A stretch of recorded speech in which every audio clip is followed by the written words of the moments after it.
Hey guys, welcome back to the MTB Shed. It's been a while, but some important news has come out in the last couple of days. It is 4th of July, so happy 4th to everybody here in the States. But some big news has come out from Truck Bikes that's going to affect us long term. We saw Specialized do this, and now Truck is going consumer direct. So, JB, John Burke, who owns or runs Truck Bikes, his dad started the company back in the 70s or so, has made an announcement. They tend to do this quarterly. They'll put out video updates. John will, or JB will sit there and get interviewed and talk a bunch of nonsense about how everything's great and how you just need to do what they say and buy more stuff from them, and everything will be fine. As you guys know, we closed our shop down March 15th. That was following a lawsuit filed against us by Trek. So that's why we're not open. That's why you haven't seen videos lately. And I do plan on getting back to that. As you can see, we haven't quite got the new studio set up. But we do have some new things brewing. The mountain bike shed is closed indefinitely. We will not come back. I will never be in a bike shop again. But we do have some other plans, some MTB shed stuff, where we're going to continue to bring you content, especially now moving into Truck Bikes going consumer direct. There's going to be even bigger role for people like me to help guide you guys and make sure you're finding your way onto good bikes and giving you some insight that shops aren't going to share with you. So when we initially posted Truck was going consumer direct, we got a little bit of hate on our Facebook page for it, saying we didn't know what we were talking about, which is shocking to me. Sold millions of dollars in bikes. I owned a shop for 6 years. I got our first municipally funded mountain bike specific park built in the state of Missouri, which has spurred tons and millions of dollars in a bunch of other parks around the state. It's been really amazing, really awesome for our local riders. But unfortunately, these waves have been coming. So I wanted to give you kind of an inside look on why this all happens and how it happens. Trek and other bike companies do dealer agreements every year. Trek that tends to come around June or July. So that's why the announcement is. So when JB made the announcement that he was going consumer direct and put out that video, it was the third point he made. It was, I mean, this is huge news.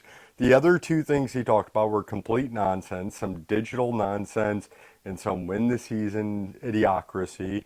And then he buries as his third point that they're going consumer direct.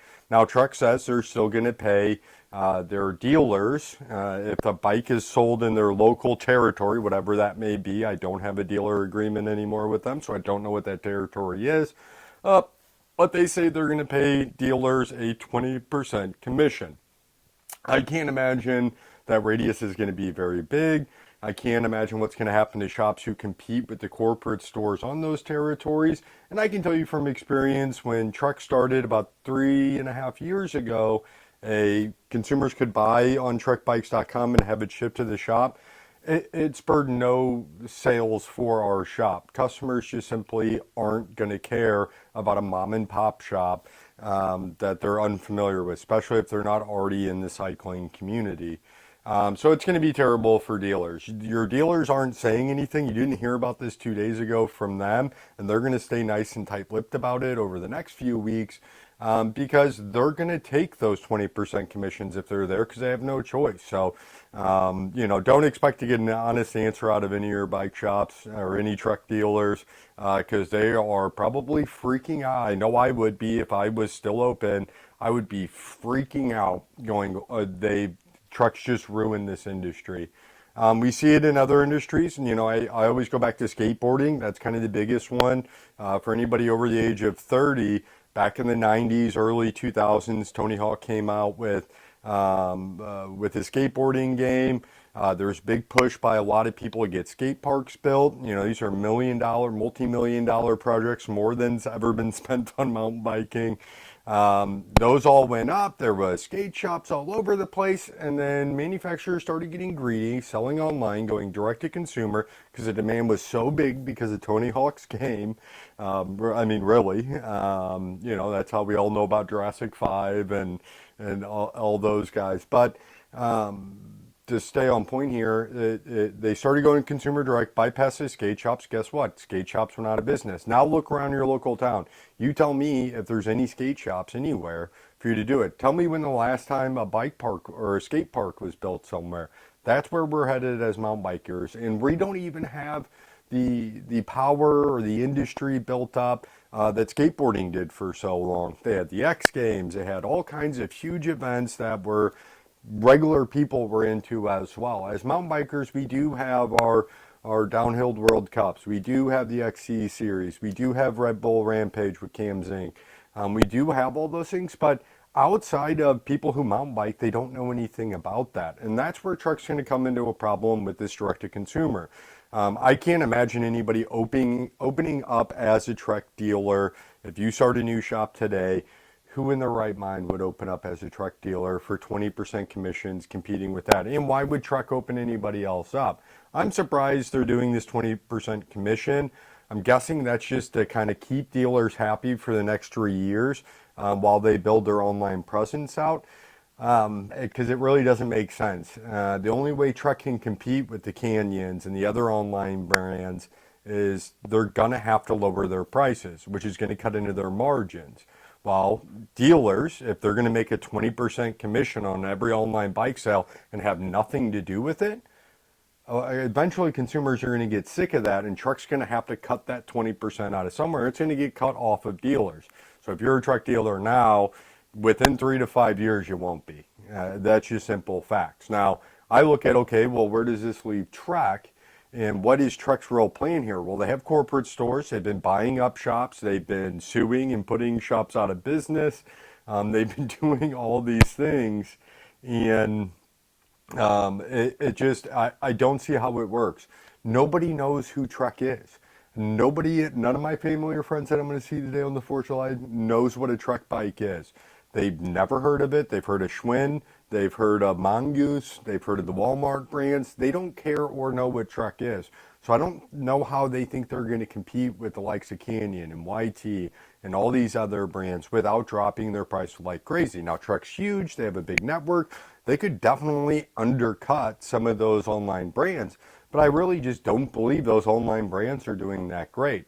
And what's going to happen when they do that and cut those margins down, dealers are not going to open up. You're going to have less and less bike shops over the next 3 to 5 years. No one's going to open a new bike shop. Specialized started this, whatever it was, a year or two ago.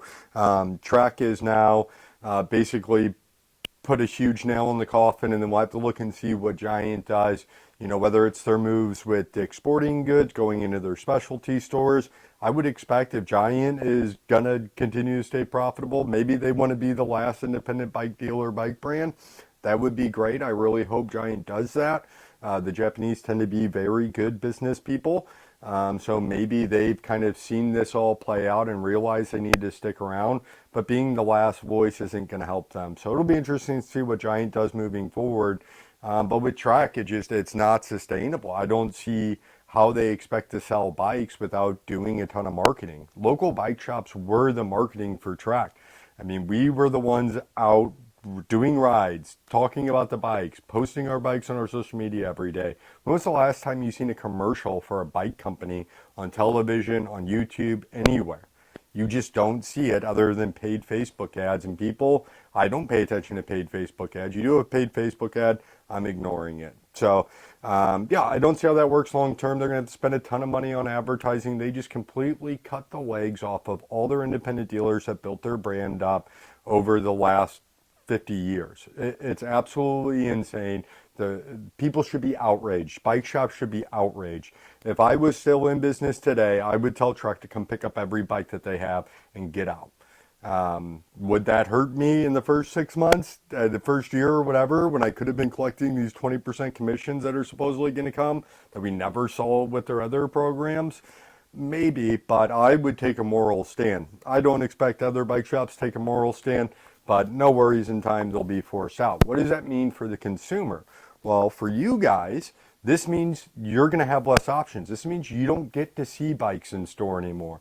This means you don't have a trusted source to go to other than a brand store who's only going to sell you their bikes. They're not going to tell you what's best for you. They're going to tell you what's best for them. You're not going to have a place that's got a wide variety of unique mountain bike or road cycling or whatever parts you see in stores that the independent brands carry. You're only going to see the brands that Trek decides they want to supply to their dealers. Let me give you a little background on why this works for Trek in the short term. In order to be eligible for this 20% commission, independent bike dealers, need to be a Trek dealer, obvious. They also need to be on Trek's POS system, which is called Ascend. That's a $280 a month program. You also are stuck using their payment processor, which I'm sure they get some sort of cut of.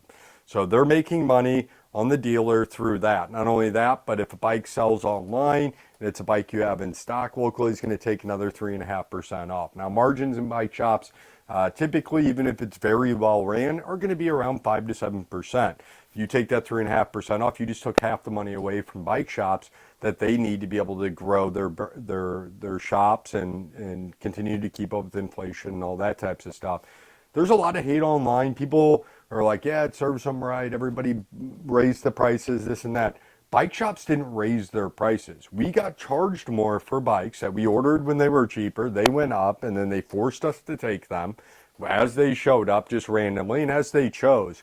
Trek says in this whole little program they're doing that they aren't going to play favoritisms with shops. If it's your territory, you get it. I don't buy that for a split second. They've lied to me. I have recorded phone calls of them telling me with bike allocations during COVID that it was first in, first out. If you ordered a bike and a big, huge shop placed a bigger order after you, you would get your bikes as they came in and, it would go in line as it should. It wasn't the case at all. Obviously, these brands bypass the small mom and pop shops. And when bikes came in, they first took care of their huge clients, the guys with 10 stores, whatever it may be. And then if there were scraps left over, the mom and pop shops got them. Well, I can tell you from my experience over the last 5 years, we didn't get those bikes. We got XL bikes. We got bikes people didn't want. We got bikes that everybody had already filled up on. So then by the time we got ours, there was no more demand left for them. So that's what Trek did with that. They lied straight to me on the phone. Their head of financial global security did that. The same guy who threatened the lawsuits, which eventually came. Yeah, I mean, it's just absolutely terrible. I don't believe a word Trek says about them trying to stick with the dealers that built their brand. Yeah, they're saying that now because they're still profiting off them on the back end stuff. They're going to sell less bikes to their dealers. Why would I stock a ton of bikes at my shop if people are just going to go online? Why would people come into my shop if they can just have it shipped to their house? Why would they pay an extra $50 have a bike shipped to my store when it could ship to their house for free? It's all insanity. Ship me the bike. I'll drive it up to the shop and save the $50. Like, are you guys kidding me? Like, this is insane. It's not going to work. It's going to completely destroy the bike industry. You're going to lose your mom and pop shops. This is, of course, bikes have been selling online for the last 10 years. I get that. And we've seen this coming. Yes, we've tried to prevent it, tried to tell you guys, like, hey, if you lose bike shops, you're going to lose that sense of community. That's what mountain biking is about. And it's still, it fell on deaf ears. So, yeah, guys, I hope to get back to talking to you soon. I'm still working on things. As of right now, I've been out enjoying life, getting suntan. I've been rollerblading, mountain biking again, a lot of time on the motorcycle, spending time with friends and family. It's been really great. As you can see, I'm still trying to get everything put together here. I'm down in the basement where we have some shirt presses and hat presses and all those great things. So stay tuned with us. I've got the new company coming soon for you guys. We're going to get back to putting content out and exposing these people who basically destroyed the hobby we love. And again, I can tell you this because, 2 weeks ago, I'm big into pens. I love fountain pens. I think they're neat, interesting. They have great history. The technology behind them, a lot of fun stuff. But there's no pen shops left anymore. Why? Everyone's selling them online. So a couple weeks ago, there was a big trade show here in St. Louis. Thousands and thousands of people showed up. Hundreds of people, vendors from around the country showed up. And why do we all go there? because none of us have had a chance to see any of this stuff before, to pick it up, to touch it, to write with it, to try it out. I have no idea of a lot of these patents. So for the first time, because they have this once a year trade show, I got to go and try these things out and actually use them for the first time. That's what you're looking at in your cycling community. But added on top of that, my pens don't require any community. I don't need other people and governments on board and all this other stuff to have a place to write. I can write in my basement on any piece of paper, and I can buy my stuff online, and maybe I don't get the greatest thing I wanted or it doesn't work out how I thought. But with mountain biking, you need that. You need people who are leading the community. You need those local bike shops. So if I were you guys, stay away from Trek, stay away from Specialized, support smaller brands that are in your local shops. Go talk to your local shop, whatever area you live in, find out what brands they carry, and buy a bike they sell, buy stuff they sell. I mean, come on, guys. I mean, it's a no-brainer. I tried warning you guys before we left. Now we're gone. That's a big hit to our community. We're going to see that continue, and you guys are really going to miss out on a lot of cool things, and this community is going to really get kind of smashed. Don't make a point of buying things that they have in your local bike shop. Stop asking them to order stuff. That is so frustrating, especially as a bike shop owner, because we don't get free shipping. Bike shops have to have minimum orders and all this. And always, if I had to special order a product for somebody, the amount of time it took to figure out what they needed, the amount of time it took to order it, the extra stuff I had to order in order to not pay for shipping so I didn't completely lose my margins, calling the customer, getting the customer to come, them not showing up, sometimes just eating the cost of the part, or a billion other things.